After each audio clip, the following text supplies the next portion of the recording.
All right. So there we go. I'm going to go ahead and share the screen.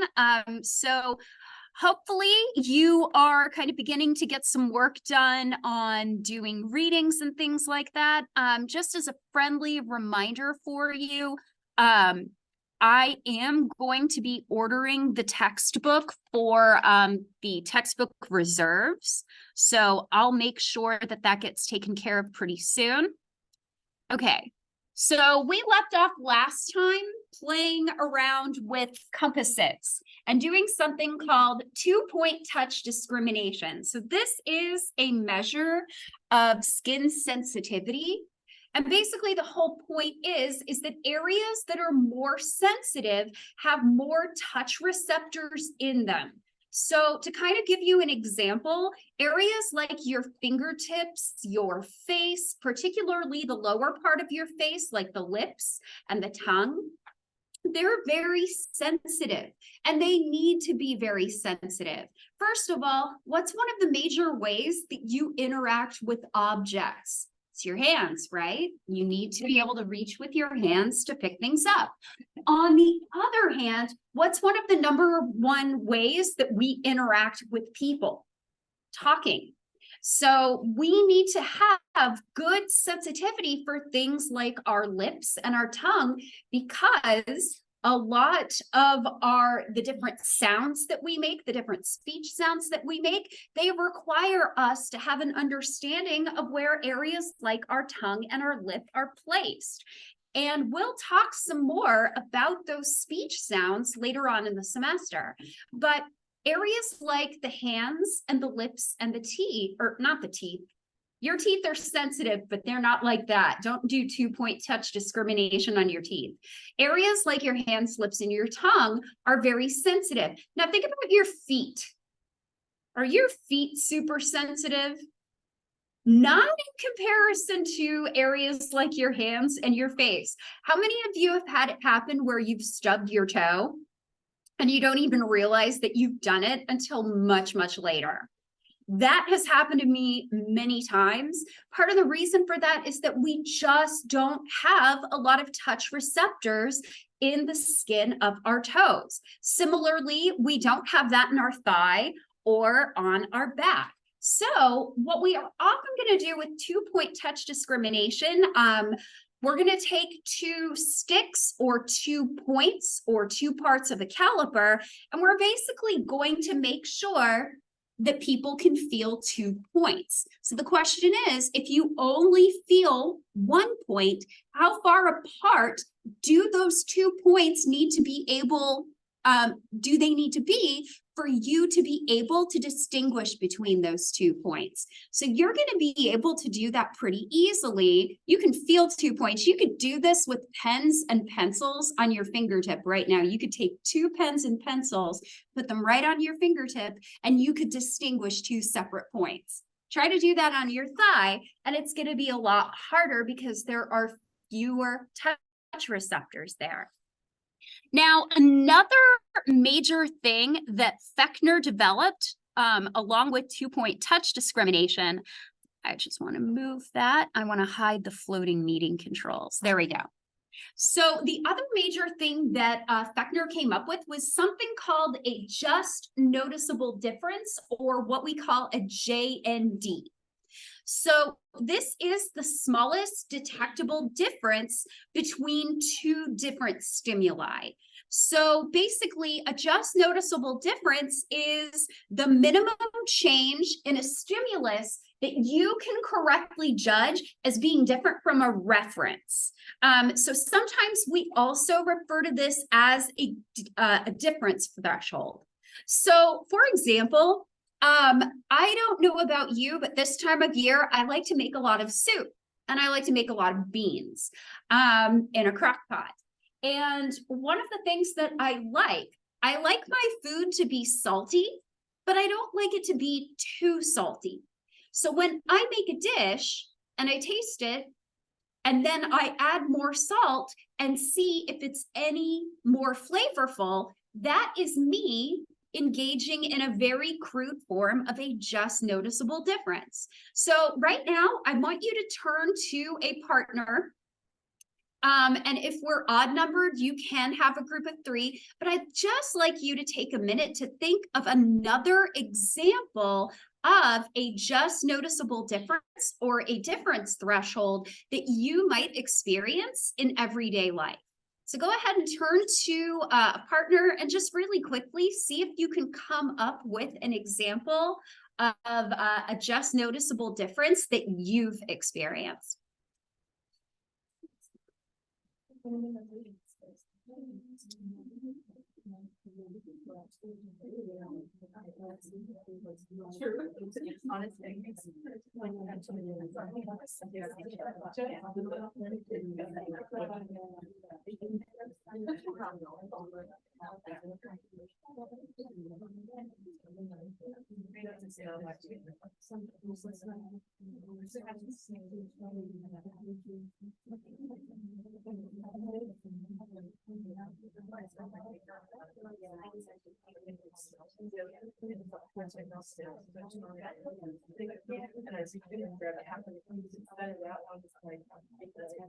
It was like hot. It was just like a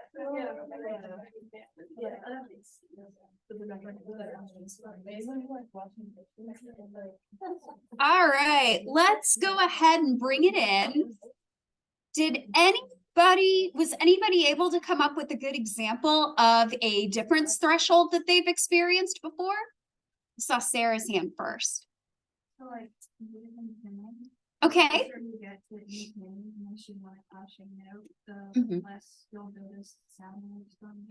Oh, that's one of my favorite things when we tune up is you can hear that one. Yeah. So tuning would be an example of you're trying to avoid a just noticeable difference in that case. You're wanting that to hit right at perfect pitch. Okay. Natasha? Me and Lauren talked about the wax warmers. If you get a scent that you can smell it, like before it's warm, it's like, oh, it's nice. When you put it in, it's too strong. We were talking about how like I will reach in and grab half of it that's melted and pull it out because it's just too strong. Okay, so you're trying to look for a difference so it's not so bad. Okay, anybody else? Yeah, Claire. Oh, yes, very much so. Those of you that appreciate ice water and showering in cold showers, I want your life. That is not me. Anybody else? So I wanted to give you another example of a just noticeable difference that you might have experienced, especially for those of you who wear glasses or contacts. So when those of you who are getting glasses or contacts, you're getting fitted for new lenses. Do y'all remember when they show you one side and the other and they tell you which one's better? One or two.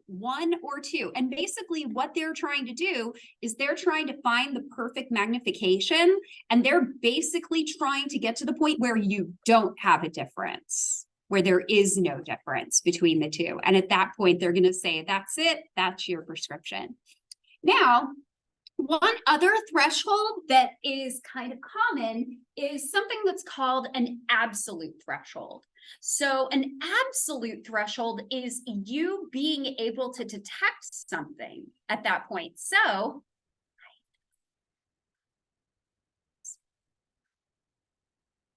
but if I gradually increase the volume, you will be able to hear what I say, right? So it's the minimum stimulus that you need to be able to detect something. So here's what's kind of interesting about an absolute threshold, and we're going to talk about this a little bit. This is the minimum stimulus that you are able to detect 50% of the time.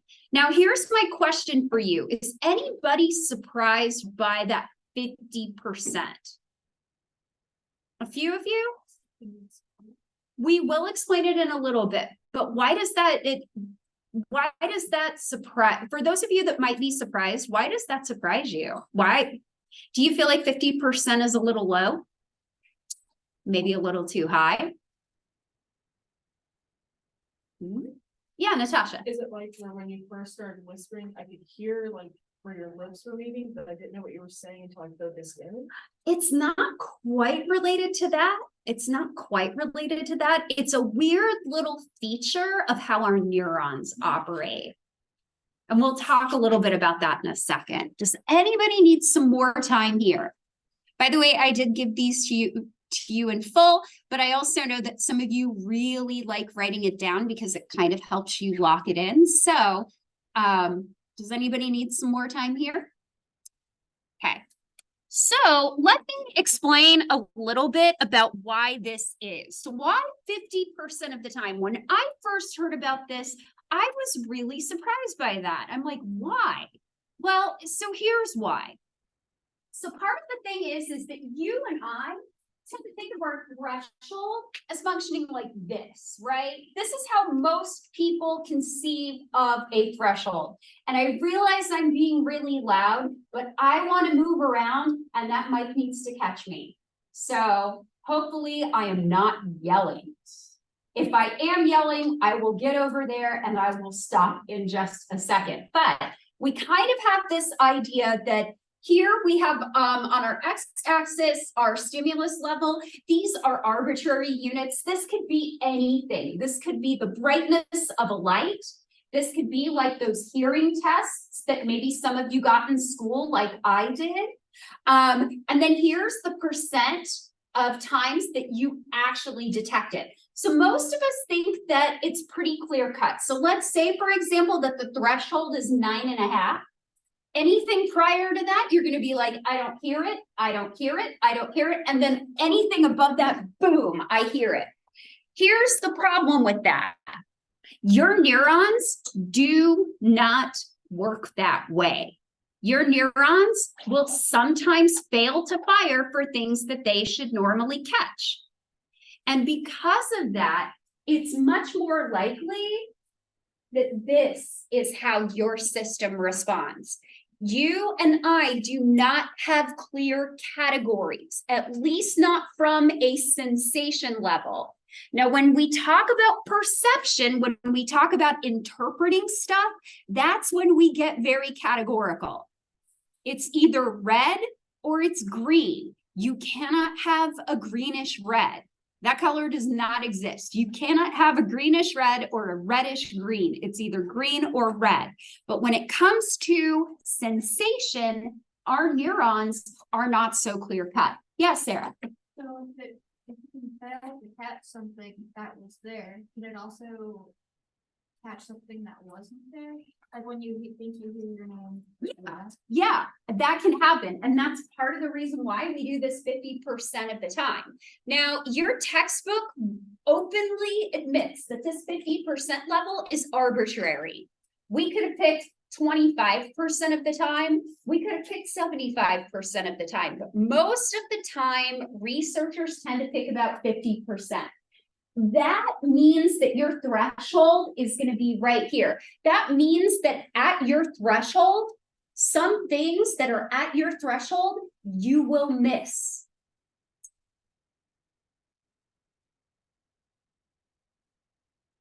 But yeah, the 50% is a little arbitrary, but we picked 50% because this is how our neurons tend to work.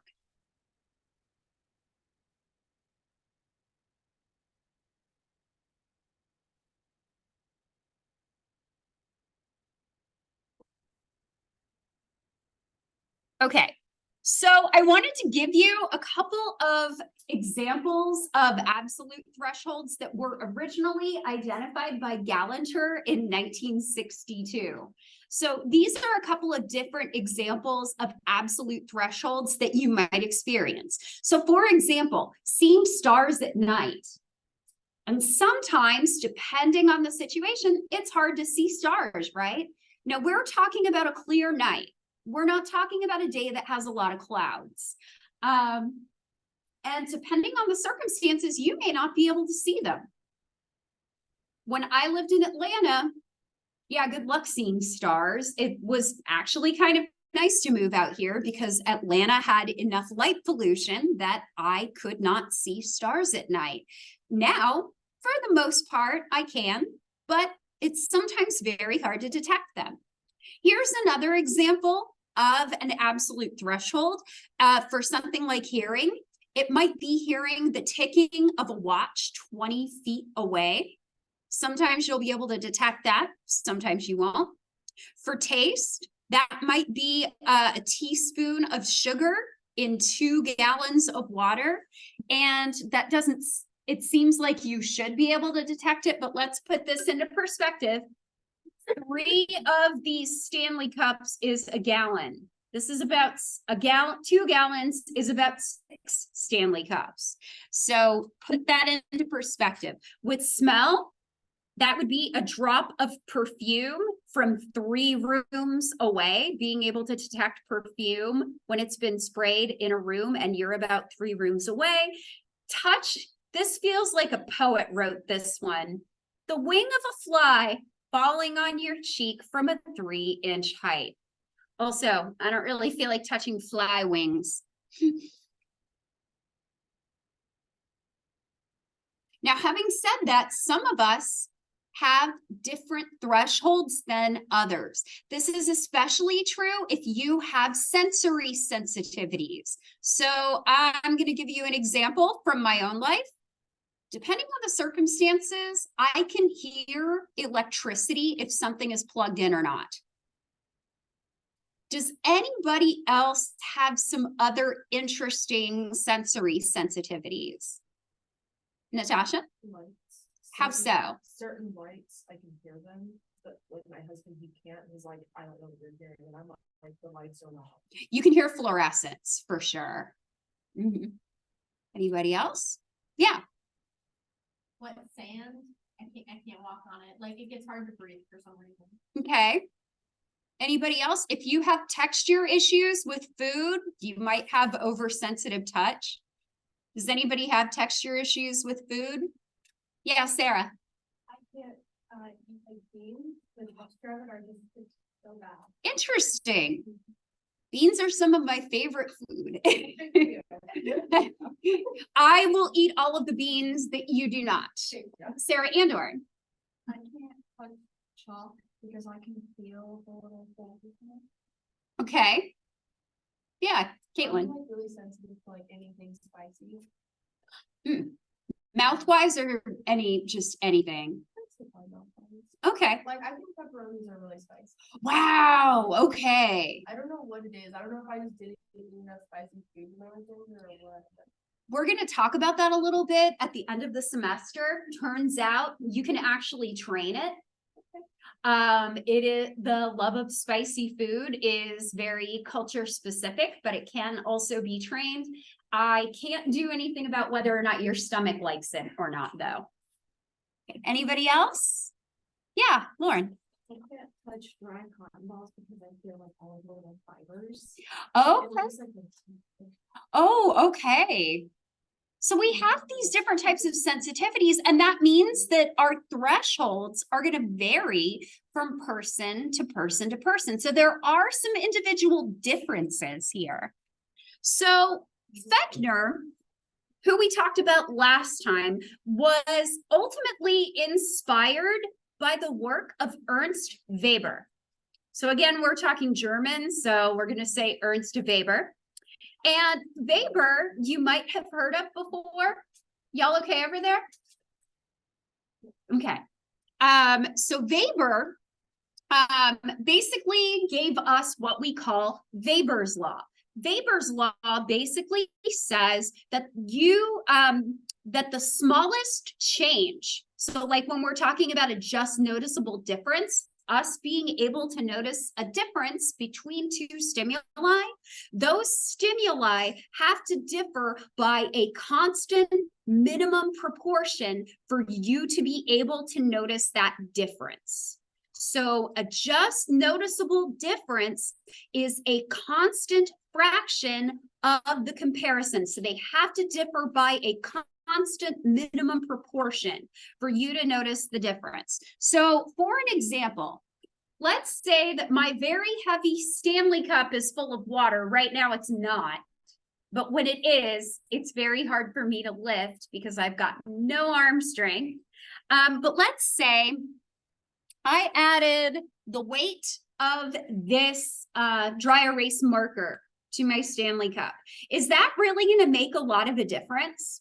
Probably not. This stimulus would have to be a little bit heavier for me to notice that difference. Now, on the other hand, if I'm holding this remote and I put the marker on it, that is a considerably larger change in weight because my starting weight was smaller, and now I'm throwing things at you. Okay, so I want to give you a real world example. Raise your hand right now if you would be happy to get $1 million tomorrow. Me too. Would I still work? Yes. I'd pay off my student loans and my mortgage, and then I would continue to work. However, let's say that we gave $1 million to Jeff Bezos. Do you think Jeff Bezos is going to be as excited about that $1 million as you are? Why?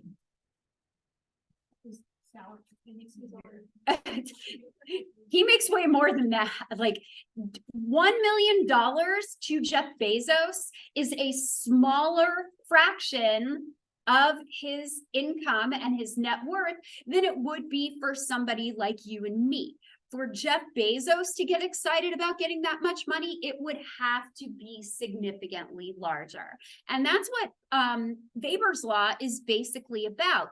Things have to differ by a constant minimum proportion for us to notice that difference. And that means that if we have more to start with, whether it's weight or sweetness in a drink, if we want to be able to notice the difference, we need to take into account what that starting amount is. So for example, if I put salt into plain water, I'm going to notice the saltiness a lot more than if I started with salt water and then added the same amount of salt. So we have to think about where our starting point is. If we have more, that means that we have to notice a bigger difference.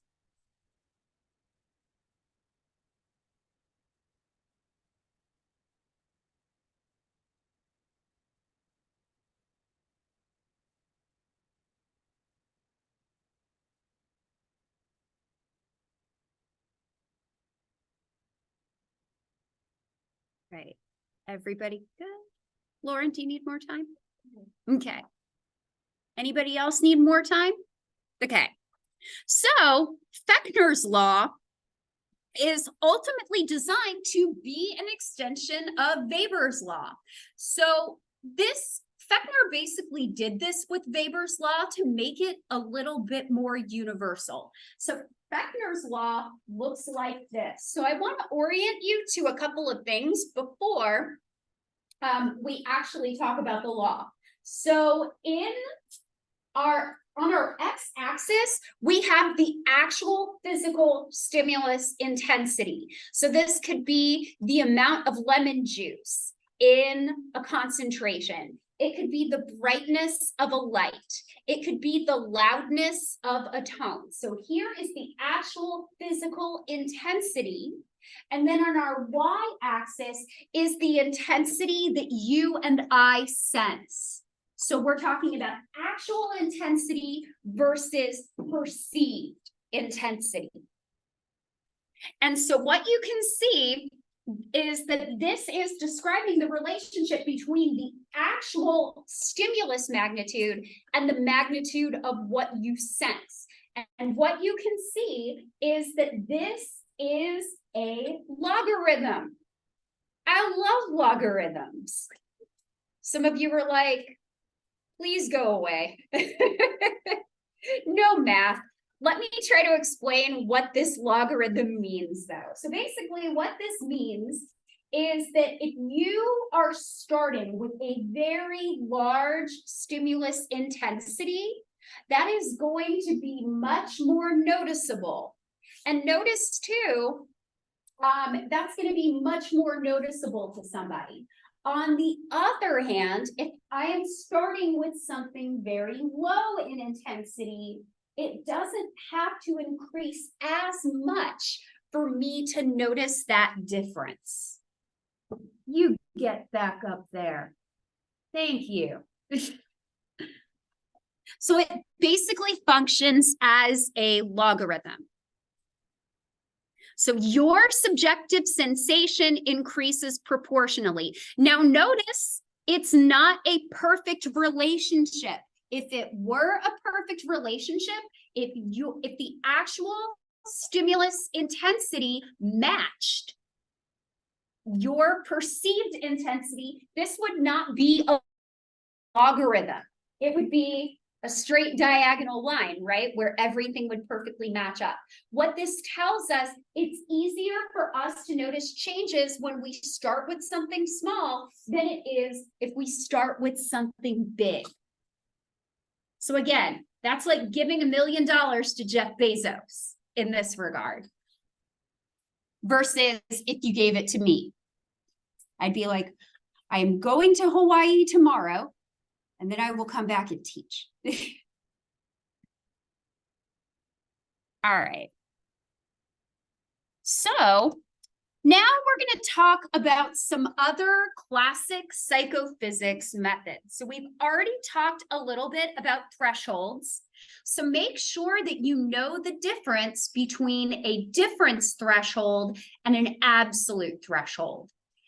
Have at least a good understanding of what Fechner's law is and what Weber's law is. But now we're going to talk about some other methods that people have used to look at our understanding of sensation. So we're going to talk about each of these in greater detail, but you can basically summarize the other classic methods into these three groups. So the first is called the method of constant stimuli. So basically, this is a case where we're trying to look for an absolute threshold. I'm going to present you with some stimuli in a random order. They're going to vary from not being able to be perceived to being very clearly perceived. So they're going to vary. And it's my job to present those one at a time to you and see if you detect the stimulus. So in this case, we're looking for an absolute threshold. A really good example of the method of constant stimuli would be something like hearing tests that you did in school. Can anybody who has experienced one of those hearing tests, can somebody describe how that works to me? Yeah, go for it. The headphones on, Mm-hmm. and then they'll tell you can hear this noise that is like the pitch of it. Mm-hmm. And then you have to say like which side you hear it on. Mm-hmm. And you'd have to indicate that you heard it at all. So they give you stimuli that were really loud, some that were really quiet, some that you could hear, some that you couldn't hear, and things like that. I think maybe around the midpoint of class today, we'll do an example. It doesn't work as well with the speaker, so try it on your headphones at home. You're going to hear that we're basically going to do the method of constant stimuli to see if you can hear pitches. Yeah, I won't be able to hear them. I've destroyed my ears with my Discman. But the method of constant stimuli, I'm constantly presenting stimuli to you, and you're basically saying, yes, I hear this, or yes, I see this, or no, I don't hear this, or no, I don't see this. Now, the method of limits is a little bit different. The method of limits kind of works like the method of constant stimuli, but instead of presenting stimuli in random configurations, here, we're either going to start with the loudest. I'm going to do this in case of, with the example of sound volume. I'm going to start with the loudest possible sound that you can hear. And then I'm going to gradually decrease the volume until you no longer hear it at all. So I'm waiting for that changeover from when you go, yes, I hear it, to no, I don't hear it. And then once I've done that with descending volume, I'm then going to do the same thing again, but I'm going to do it in ascending order. I'm going to do the quietest sound that you can hear, and I'm going to keep increasing the volume until you report it. So I'm going to present you with stimuli in ascending and descending order, and I'm going to get your threshold by looking at where those crossovers from I heard it, now I don't, or I don't hear it, now I do. So we're trying to find those crossover points and figure out where the threshold is based on that. And then finally, we talk about the method of adjustment. This is very similar to the method of limits, but in this case, instead of the experimenter controlling the stimuli, the participant controls the stimulus directly. So for example, you might be given a volume switch, and you might be told, decrease the volume until you no longer hear it, or increase the volume until you do hear something. Another example, we could do this with brightness of light and a dimmer switch. I love dimmer switches. So we're going to talk about these in a little bit more detail.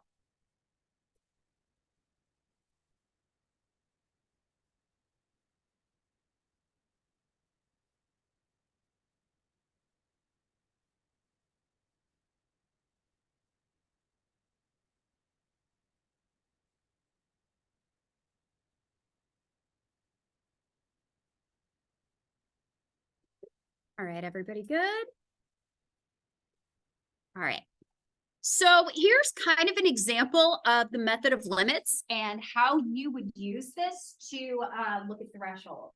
So here on our x-axis, we have our crossover values. Here on our y-axis, we have intensity in arbitrary units. So this could be for things like light intensity. It could be intensity of salt in a water solution. It could be volume. It could be a variety of different things. And then on the very top, we have our different trial series, and the arrow indicates whether this is going in ascending or descending order. So you can kind of see in this instance, we start with a descending order. So we start at the highest possible intensity, and basically we're going to decrease until that person goes, no, I don't hear it anymore. So you can kind of see in this instance, they start saying no at about 13. So basically what you're going to do, the crossover value here would be 13.5. They heard 14. They did not hear 13. When we take the average of that, it's 13.5. Next, on the next trial, we're basically going to do the same thing. We're going to start with the lowest possible intensity, and we're going to increase it until that switches from no to yes. In this particular instance, it shifted from no at 14 to yes at 15, making this crossover point 14.5. So we basically get the crossover point for each set of trials, and then we take the average of that. And one of the things that I want you to notice, remember how I mentioned that detection is not clear cut? Notice that even though the average is 13.5, notice that there's some variability in the system. Here we have 13.5, 14.5. In some cases, we have 12.5. We're not necessarily getting the same threshold every single time, and that's because that's a feature of how our neurons operate. So we're going to take an average there. So the next method that we're going to talk about, so we've talked about the method of limits, the method of constant stimuli, and the method of adjustment. Now we're going to talk about scaling methods. This is basically when you have to rate something on a scale. Can anybody give me an example of a time that you've had to Report a sensation using a scale. Yeah, I would like to call on somebody new, but I've got you on backup. Okay.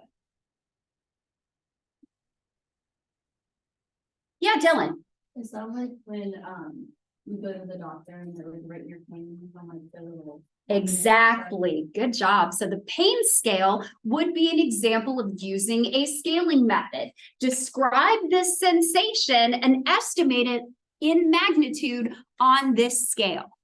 Now, another example of this would be if you heard a sound, how loud would that sound have to be? How loud would it need to be? Where would you put it to make it 2 times as loud? Now, Natasha, Sarah, what were your examples? You had the pain scale? Yeah, this is now. You had the pain scale, okay? And the sound? All right. So one of the things that we find is that you and I are actually really good at this. So if I, for example, I've got some lemonade in my Stanley cup, and I'm not actually going to have you drink from this because, well, A, that's kind of gross. B, COVID, among other things. But imagine that I made a big batch of lemonade for you, and I pour it into cups and everybody has some. And I'm kind of like, y'all, I don't know about you. This lemonade isn't sweet enough. We need to put sugar in this so it's 2 times more sweet than it is right now. And it turns out that most of us would do a really good job of adjusting how much sugar is in the lemonade so that it's 2 times sweeter. Most of us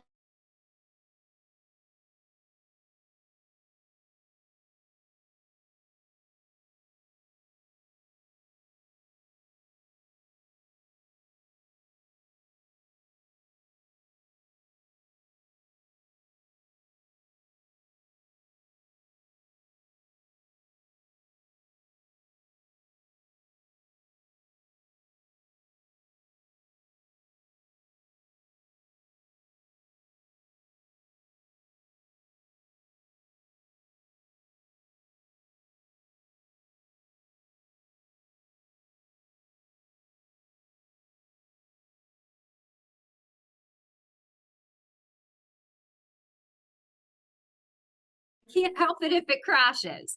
And I am going to have to pick it up and record it again. All right, we're going to share. We're going to record. Oh, it is recording. That's nice. So when we are rating how things are on a scale, it turns out that based on the type of stimulus that we are experiencing, our magnitude estimation might change a little bit. There are some types of stimuli that we rate as being more painful or more intense than they actually are. So it turns out that this conforms to a power function. This is what is referred to as Stevens's power law. Now, for those of you who like formulas, here is Stevens' power law. It's basically S equals A, which is a constant. You don't need to know about that, multiplied by intensity and an exponent. Now, here's what this means. Depending on the type of stimulus, it's going to affect how intense you rate it. So for example, if I'm having you rate length, and I basically go, make this 2 times longer than it currently is right now. Most people are good at that. So as stimulus energy, in this case, that would be length, changes, it turns out that we're really good at this. And our rating is basically a 1. We do this absolutely perfectly. Where it gets more interesting, though, is with other types of stimuli. So for example, I'm going to look at brightness. It turns out we're pretty good at this with sweetness too. Look, it's a line, and it's almost as perfect as the line for apparent length. But let's take a look at something like brightness.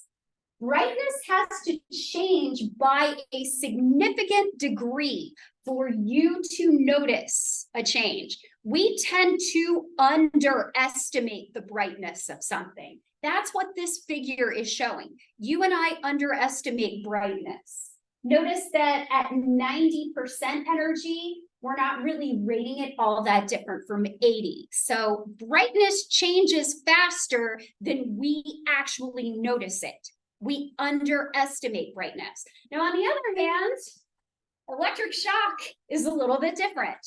Electric shock, we actually overestimate it. It only has to change a little bit, and we're going to think it's a lot more painful than it actually is. Not saying that electric shocks are not painful. I have been shocked before by an outlet. But it's not as painful as it appears. So we can actually derive a power function for all of these different stimulus types. The take-home message, though, is that depending on the stimulus type, we either may get it right on and estimate it perfectly, like we do length, or pretty well like the sweetness of a drink. But when it comes to brightness, it takes a lot for us to notice a difference. And in the case of electrical shock, we think there's more difference than there actually is.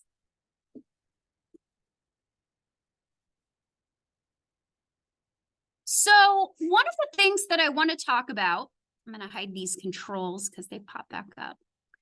So one of the things that can also be helpful, so with magnitude estimation, we can just rate things on a scale of 1 to 10. It's going to be fine. We can rate our pain on a scale of 1 to 10, and we'll usually do a pretty good job of that.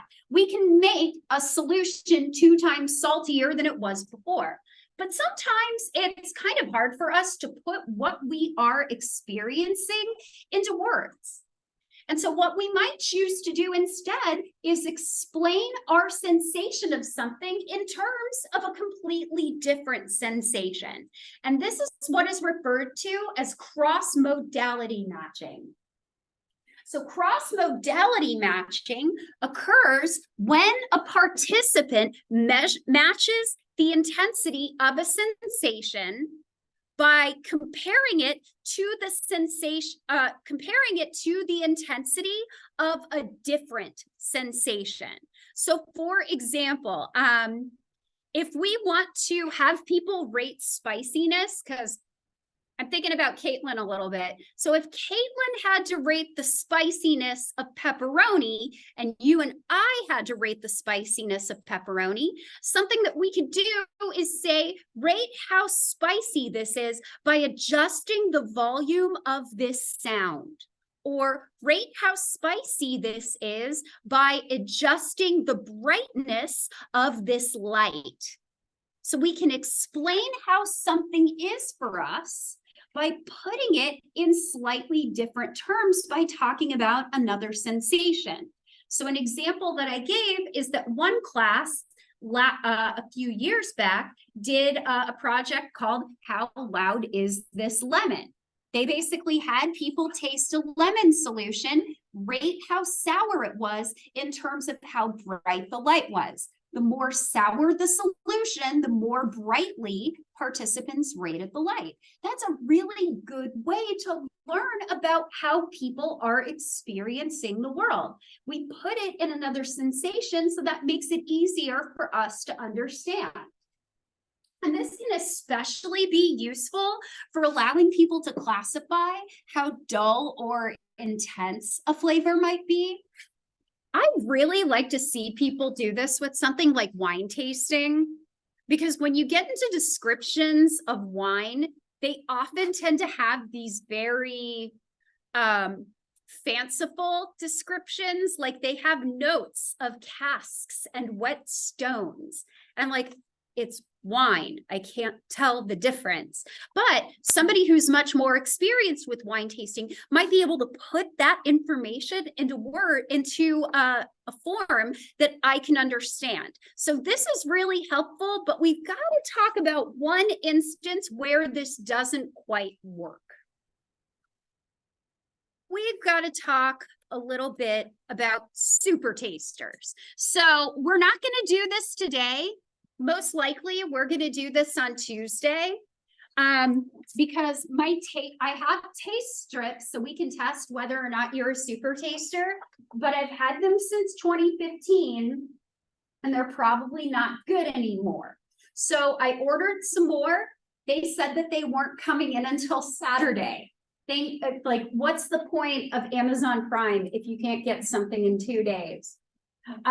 So they're not coming until Saturday. But on Tuesday, we'll start class with super tasters. So basically, we're going to taste some paper that is treated with PTC or phenyl thiocarbamide in massive doses. This is toxic. In small doses, like the kind that we'll be doing with our test paper, you will be totally safe. Some of you are going to notice a really bitter taste. Some of you will not notice anything at all. The example that I've always found, I'm what's called a medium taster. I can taste it, but not right away. And it tastes like, for me, like I accidentally chewed into an ink pen and ink got in my mouth. It reminds me of ink. Not that I've ever purposely tasted ink. But super tasters are going to have a very heightened sense of taste and will sense it almost immediately. And I'll know who they are because this happens every time. These people will put the test strip immediately in their mouth, and then they will very quickly run to the garbage can and then try to rinse their mouth out or take a drink. Then you'll have medium tasters like myself who may not notice it right away, but will start to have it kick in at about 10 seconds or so. And then we have non-tasters who won't taste anything at all. Yes. Random question, but how does that work with COVID where some people lost their taste? That's because some of it's related to smell. It's largely because of depletion of smell, and at least some other things that I'd heard. It could be related to depleting vitamin D resources. I'll need to look up more to see. But I did know of at least one person who, when I was teaching class a couple of years ago, who lost her sense of taste. And it was specifically for anything salty. Like, it was very odd. But I have a question kind of related to super tasters. Usually one of the ways that you can tell somebody is a super taster, ask them how they feel about cilantro. Oh, Chastity, you making a face? What does cilantro taste like to you? It tastes like soap. How many of you have had the experience of cilantro tasting like soap? Raise your hand. I have pretty good reason to believe you're probably going to be super tasters or maybe medium tasters. Cilantro does not taste like soap to me. It tastes clean. Doesn't taste like soap. It's not soapy, but it tastes clean, crisp, like parsley. So cilantro seems to be the big one that people mention. Now, what's kind of interesting is that for people who are super tasters, when you ask them to do magnitude estimation, they're not the way that you and I are. So for example, non-tasters, when you do cross-modality matching with different tastes, particularly tastes like cilantro, so we do cross-modality matching. This is a case where we can learn about what the world is like for people who are not like us. And what we find is that for non-tasters, something like cilantro is either going to be like minimal. They're going to rate it to the sound of a watch. Not very loud at all. They're going to rate it to the loudness of a whisper. Not very intense at all. Your medium tasters notice something, but it's not aversive in nature. Medium tasters, when they engage in cross-modality matching, will basically say that the taste is like the brightness of low beam headlights or headlights that are not LED. Don't even get me started. LED headlights, no. The smell of bacon frying. And then the pain of a mild headache, so not a big headache, but just something's a little off, or the brightness of the moon or the loudness of a conversation. So nothing too bad. It's noticeable, but it's not necessarily aversive. Now compare that to super tasters. here's what super tasters will tell you when they do cross-modality matching with different types of taste like cilantro. It's the strongest pain. It's the loudest sound or the brightest light. And that's worse than the brightness of the sun, the heat of scalding hot water, the sound of a fire engine, which for me, I have sound sensitivity. That's really bad. The pain of a severe headache, the sound of an airplane, the brightness of high beam headlights, ick, the smell of a skunk, or the coldness of snow. So notice that your medium tasters are kind of right here. Your super tasters, they go from 0 to 60. They go, this is the worst taste ever. And that's legitimately what they sense. So through cross-modality matching, we can see that super tasting is not orderly. It's not non-tasters are here, medium tasters are here, and then super tasters are here. It looks like this. Here's our non-tasters, here's our medium tasters, and boom, all the way up here are our super tasters. So we will get an opportunity to see if you are super tasters on Tuesday. So another method that we can use is called signal detection theory. And signal detection theory is all about figuring out what we are able to perceive in the midst of noise. And this looks more like real life than a lot of the other methods that we've been talking about. Most people in the real world will not say, hey, I'm going to play all these tones up and down for you, and I want you to tell me if you can detect them. Or, hey, eat this bacon. Rate how flavorful the bacon is by adjusting this dimmer switch and changing the brightness of light. Most of us will not do that, but you and I are frequently asked to detect things in the midst of noise, like having a conversation or hearing your name in a crowded dining hall with lots of different noises going on. Similarly, you might be asked to have a mammogram someday. When you're over 40, they recommend that you get mammograms. And so they're going to be looking for densities in breast tissue. And so they have to figure out what is cancer and then what of these densities is not cancer. So they're trying to search for a target or a signal in the midst of noise. Many real world problems can be thought of as searching for a signal in the midst of noise. Mammograms aren't so bad. The worst part is just the machine scraping on your chest, and it doesn't hurt that much. The worst part about it is you can't wear, you have to take off your deodorant. Okay, so there are 4 different outcomes when we're trying to detect a signal. And if you've had me for research methods, these 4 different outcomes are going to sound really familiar. So let's talk about how the world is. Either the signal is there or it isn't. Likewise, we can think about the choices that we make. We can either say that the signal's there or not. So there's our response and there's reality. And based on crossing our response and reality, there are 4 different things that can happen. The first is referred to as a hit. The signal is there and I reported it. There can be a miss. The signal was there and I missed it. I respond, no, I don't detect it. I can have a false alarm. The signal wasn't there and I said it was. Something that's been really interesting that's happened since the advent of cell phones, particularly those that have a vibrate function, is that much like Sarah mentioned, that sometimes you think you hear your name being called when it's not. You can get phantom vibrations and think that your phone is ringing and it turns out it isn't. And then finally, we can have what's called a correct rejection. There's no stimulus there, and you didn't report that there was. So these are the 4 different outcomes that you and I can have when we're detecting stimuli. And it's based on whether it's there or not. We can hit, it was there, I detected it, I can miss it, It was there and I missed it. I said I didn't detect it.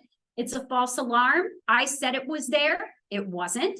And a correct rejection. It wasn't there and I said I didn't see or anything or hear anything.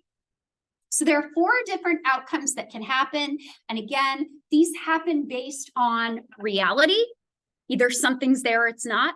And there's our response. We'll either say that something's there or it's not. So with that in mind, there's a distinction between your ability to detect and your ability to respond. How many of you have had this happen where you're waiting for a phone call and anything that sounds remotely like your phone, you will try to run for? How many of you have had days where you don't want to talk to anybody, and even if your phone was ringing, you would not pick it up? There's a distinction between your ability to detect something, which is called your sensitivity. And as we talked about, you and I all have different levels of sensitivity. Some of us can hear electricity. It's a really weird world to live in. Some of us, you've got to basically shake them and get right in their face until they hear you. And I'm sure some of you know who you are, or maybe you know some people in your life who are like that. So we have sensitivity, being able to detect something in the first place, and then we have our willingness to respond. That is our criteria or criterion if we're dealing with an individual. So here's an interesting thing that we know based on signal detection theory.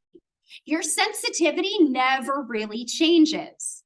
Your criterion is what can change based on the environment that you are in. So sensitivity never changes, but criterion does. And it kind of depends on things like your mood or other things.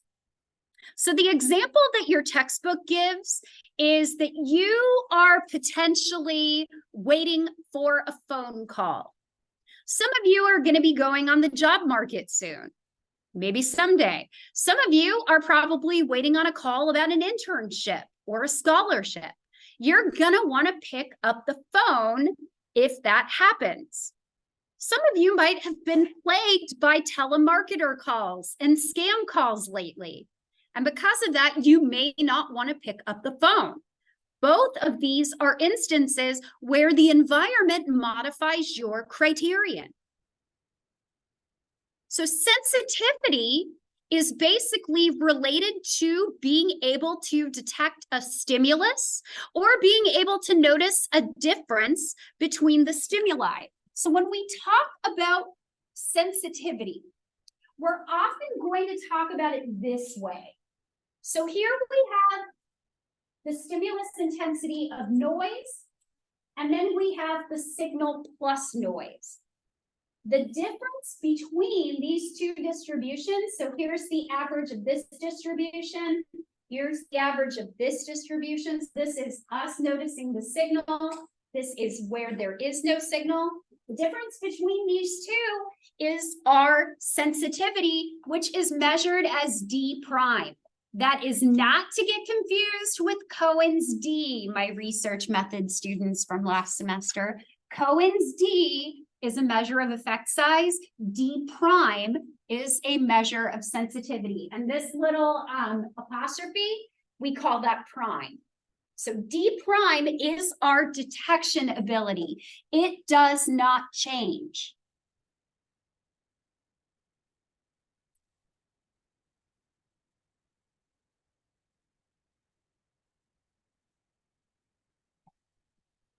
Higher D prime typically means better detection. So let's say that you're waiting for a phone call.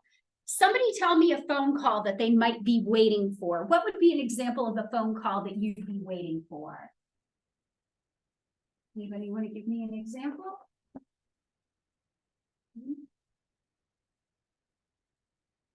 So maybe you've applied to some jobs, right?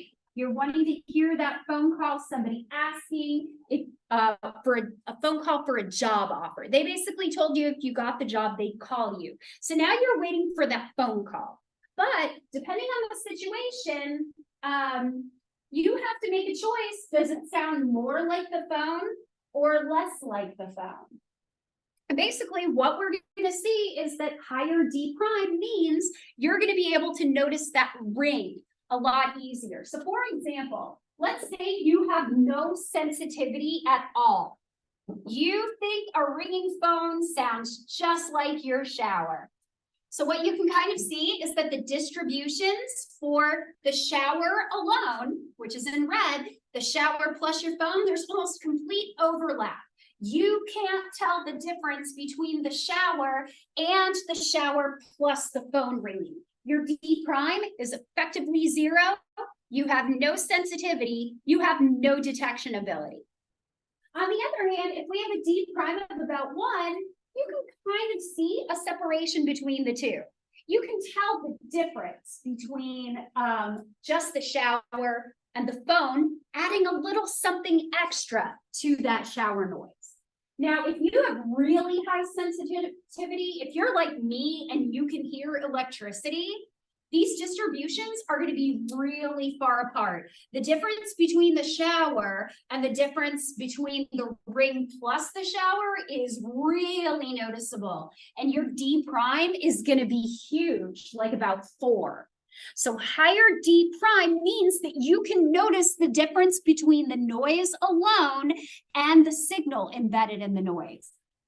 The greater your sensitivity, the farther apart those are, and the more that you're going to be able to detect the signal in noise. So here's kind of an example. So here we have instances of our shower. So this is our noise. Here's what it looks like in the case of our shower and the phone with the shower. I like that the latest version of the textbook has a picture of a smartphone and a shower head. But let's talk about your criterion. Anything above the criterion, you will answer the phone, or you'll get out of the shower and look for the phone. Anything that is below the criterion, you are going to stay in the shower. So the criterion is basically your cutoff point. I think it's the phone. I'm going to get out of the shower. Anything below that criterion, I don't hear anything. I'm not going to get out of the shower. So here are what those 4 outcomes look like based on our signal and noise and our criterion built in. So here, for example, remember that our red distribution is just the shower, right? So my criterion is right here. Anything below that is a no. This would be an instance of correct rejection. This is the amount of the red distribution that I'm saying, yeah, that's not my phone. I'm not getting out of the shower for this. So we didn't hear anything. And in this case, we are correct. Here is what it looks like if it's a hit. Here's the distribution for the shower plus our phone, and we're going to get out for it. So this portion of the distribution is our hit. Now let's get into the more interesting ones where we make mistakes. Here is a false alarm. This is shower, no phone. But because it's above my criterion, I'm going to get out. So this is the very small percentage of noise that we'll answer. This is our false alarm. And then finally, here's the portion of our phone ringing, but because our criterion is where it is, we miss it. So you can see how the 4 different outcomes fit with these distributions. I'm not going to test you on that, by the way. Your criterion ultimately will change on the basis of experience. So like I said, let's say, for example, that you're waiting for a job offer. You're going to set your criterion really low, which means you're probably going to get a lot of false alarms as a result, right? So here's the shower with no ringtone. You're going to get a lot of false alarms, but notice that if somebody is actually calling you, because your criterion is so low, you're probably going to get that phone call, right? Now, on the other hand, if you're kind of in the middle, you've got more of a chance of missing it.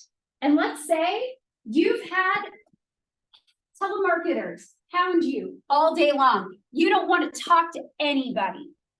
That means you're probably not going to get a lot of false alarms, but you're also probably going to miss some legitimate calls, including the phone call that you've been hoping for. So your sensitivity really doesn't change all that much, but your criterion can change based on a lot of different factors.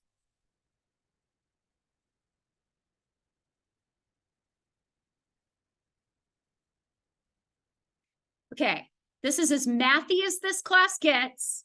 So what we can do, and what a lot of researchers like to do, they like to plot the hit rate against the false alarm rate with something called an ROC curve, or a receiver operator characteristic curve. So basically here on our x-axis is our false alarms, here's our hits. And because of the way that we've structured this, our correct rejection rate is up here. So chance performance, basically equal guessing, means that you're going to fall on this diagonal line right here. As you get more hits and fewer false alarms, the more that this line is going to curve. So if we have chance performance, if we're just randomly guessing, it's going to fall on this line. But if we get more hits, it's going to curve. So generally, good performance where we have high sensitivity, high D prime, it's going to make a bow shape, like a bow and arrow shape. And it's going to bow out toward the upper left corner. So here we have different sensitivities. So we have a D prime of 0.75, a D prime of 1.5, and a D prime of 2. And you can see that the greater the sensitivity, the more we are in this upper left corner. Now, on the other hand, if we had more false alarms than hits, we'd be in the bottom left corner, or the bottom right corner instead. Changes in criteria move performance along a curve, but they don't actually change the shape of the curve. So the curve is entirely affected by sensitivity and not by criteria. So if you're interested in signal detection theory, oftentimes you're going to go to research papers and see ROC curves. We're not really going to talk about them very much beyond this, but if you do have questions on ROC curves, I have occasionally seen a few, I can talk you through them. Okay. All right, we got 5 minutes left. All right. Oh, sorry. Does anybody need more time here? Okay, so now we're moving into our lecture 2 slides, which I put up for you yesterday afternoon. Now we're going to talk about the role that neuroscience plays in helping us understand sensation and perception. So we will talk more about epiphenomenal qualia on Tuesday. So make sure to read the knowledge argument if you haven't done so yet. We'll get to that in a couple of slides, but I think I'm going to stop after the next 2 slides. So qualia is basically subjective experience of the world. And Selby back in 1998 basically defined qualia as having these qualities. First of all, one of the qualities of qualia is that it's ineffable. You're like, what does that mean? Ineffable means that it's difficult for us to express in words. Dictionary.com basically uses as an example the ineffable natural beauty of the Everglades. Having been to the Everglades, I would disagree. I think other places have more ineffable beauty, but ineffable basically means that you can't put it into words. Intrinsic, which means that this is something that is part of us. This is something that we do. This is something that is intrinsic to our experience, and it's private. You don't get to see how I experience the world, and I don't get to see how you experience the world. So for example, I'm going to pick on Dylan because Dylan's wearing a very bright green t-shirt and I think it's a really cool color. So what this means is I can't really put my experience of Dylan's t-shirt into words. I can say, yeah, it kind of matches the color of Lauren's avocado bag in certain aspects, but I can't tell you exactly what I'm seeing, right? And my experience of the color of that shirt, I can't 100% be sure that it matches yours. Dylan, part of the reason I'm picking on you is because we're talking about the color green. And also I am wearing green. I could have also used my sweatshirt.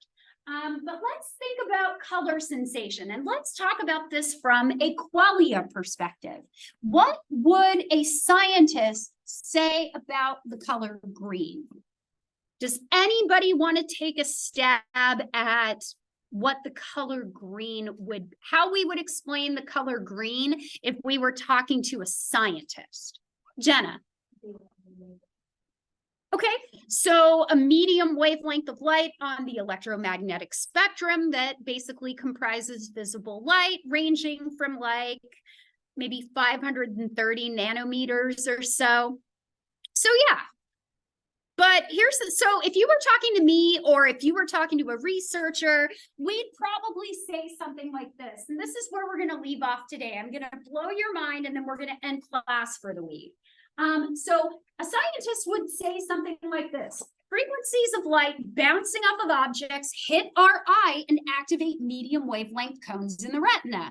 This information travels through the visual pathway down to the visual cortex and the occipital lobe, and it is interpreted by us as green.